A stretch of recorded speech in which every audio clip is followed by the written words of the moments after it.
Bonjour les élèves. Aujourd'hui, nous allons voir les nombres entiers. En septième année, il faut être capable de démontrer une compréhension des nombres entiers. Ce sera le même objectif que la huitième année. C'est complètement nouveau pour vous autres en septième année. Fait que la première petite leçon, c'est de pouvoir démontrer une compréhension des nombres entiers dans la vie courante. Voici quelques exemples des nombres entiers dans la vie courante. On a les ascenseurs, dépendamment si l'on monte ou on descend. On peut représenter ça avec un nombre positif ou bien négatif. Lorsqu'on parle de dette, on peut le représenter avec un nombre négatif. C'est lorsqu'on doit de l'argent à quelqu'un, par exemple. La météo est souvent représentée avec des nombres négatifs ou positifs. Exemple, en hiver, il peut faire négatif 20 à l'extérieur. On peut parler des villes qui se situent au-dessus ou en dessous du niveau de la mer. Et là aussi, on va parler d'entiers négatifs ou positifs. Les charges positives et négatives, on en parle en chimie. Je sais que c'est complètement peut-être nouveau, mais au secondaire, vous parlerez de charges positives et négatives. Même si on parle de piles, ce qu'on appelle des batteries parfois, on va avoir des charges positives et négatives. Puis finalement, on aurait le sport de golf, où est-ce qu'on a des entiers négatifs et positifs. Fait qu'ici, on va écrire un nombre pour représenter une dette.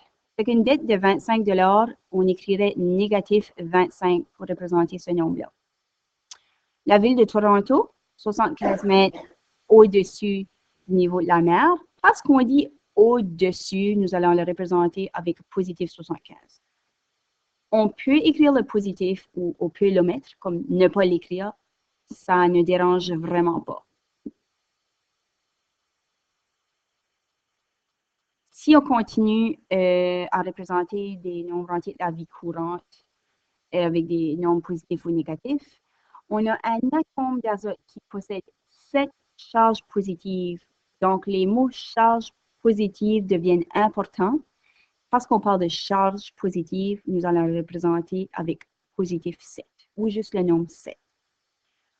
Ensuite, le joueur de golf Dustin Johnson est 2 coups au-dessous de la normale.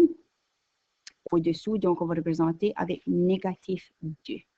Parfois, on va dire en dessous ou au-dessous, donc négatif 2. Le thermomètre indique 10 degrés en dessous du point de congélation. Donc encore là, ça serait négatif 10 parce qu'on dit en dessous. La deuxième leçon, c'est vraiment de comparer les nombres entiers. Voici un tableau d'un tournoi des maîtres, un tournoi de golf aux États-Unis. Nous avons les joueurs de la colonne de gauche et nous avons leur pointage de la colonne de droite. Quel joueur a le pointage le plus bas?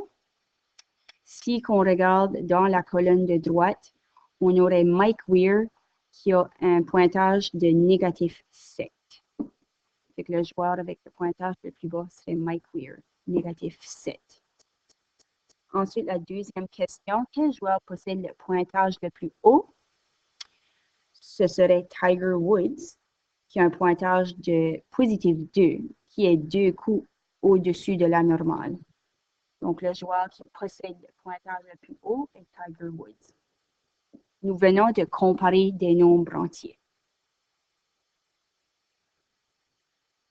Troisième petite leçon, c'est de pouvoir démontrer une compréhension des nombres entiers en les ordonnant.